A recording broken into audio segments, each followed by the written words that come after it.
पूर्वी महंत नामदेव महाराज शास्त्री यांची टी व्हीवरती प्रतिक्रिया पाहून एक प्रतिक्रिया दिली होती. संविधानिक मार्गाने त्या ठिकाणी प्रतिक्रिया दिली होती.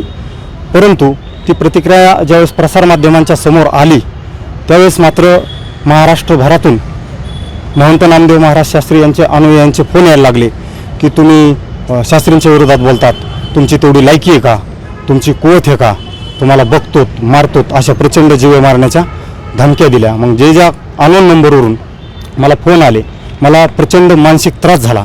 म्हणजे तू कुठं सापड, तू महाराष्ट्रात कुठं फिर, तुला मारूनच टाकणार, अशा प्रचंड तीव्र म्हणजे जीव मारण्याच्या धमक्या आल्या.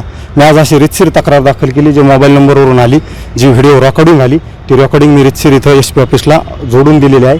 आणि जर उद्याच्याला माझ्या जीविताला काही जर धोका झाला तर महंत नामदेव शास्त्री महाराज व यांचे अनुयायी हे सर्व, माझ्या जीविताला काही जर धोका झाला तर याला सर्वस्वी जबाबदार नामदेव महाराज शास्त्री राहतील. नेमकं कशामुळे धमकी देतात आणि हे धमकी देण्याचा उद्देश काय आहे? कोणत्या शब्दामध्ये धमक्या देतात? तुझ्यात तुझी लायकी आहे का, तुला बघतो, तू किती क्वालिटी आहे, तू त्यांच्याबरोबरची उंची आहे का, ते किती मोठे, तुम्ही किती, म्हणजे ते वाटेल ते शिवीगाळ, एकदम नीच खालच्या स्तराची शिवीगाळ, ते मी इथं सांगूसुद्धा शकत नाही.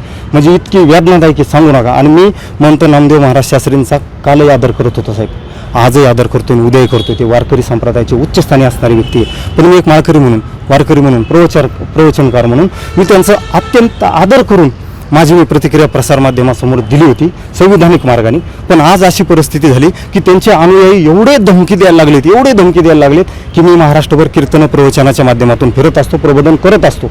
आणि ते प्रबोधन करत असताना जर माझ्या जीविताला काही झालं तर कुठे फिर महाराष्ट्रात दिस, तो हातपाय मोडू, तंगडे तोडू, जीव मारू, अशा लोकांनी प्रतिक्रिया दिल्या. मी त्यांचे सगळे नंबर, नाव आणि काय आव्हान असेल, काय विनंती असेल त्यांना? की नामदेव महाराज शास्त्री हे ज्ञानेश्वरीचे गाडे अभ्यासक आहेत. आमच्या वारकरी संप्रदायाच्या जे काही कीर्तनकार आहेत, माळकरी आहेत, वारकरी आहेत, यांचे एक ते आदर्श आहेत. आणि त्यांचा विचार ज्ञानेश्वरी बाबतीत एकदम चांगला आहे.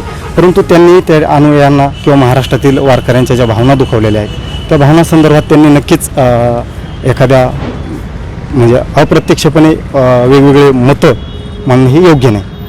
त्यांनी तुमच्या बाबतीत काय केलं पाहिजे, अनुयायाला आवरलं पाहिजे? नक्कीच त्यांनी ते महंत म्हणून त्यांनी नक्कीच सांगितलं पाहिजे की एक वारकरी संप्रदायातले झांजे महाराज ज्यांनी जी मी प्रतिक्रिया दिली ती संविधानिक दिलेली आहे. आणि जर मी चुकीची दिली असली, संविधानिक नसली, तर रितसर कायद्याच्या मार्गाने माझ्यावरती रितसर गुन्हे दाखल करावेत त्यांच्या अनुयायांनी. मी त्याला विरोध केलेला नाही.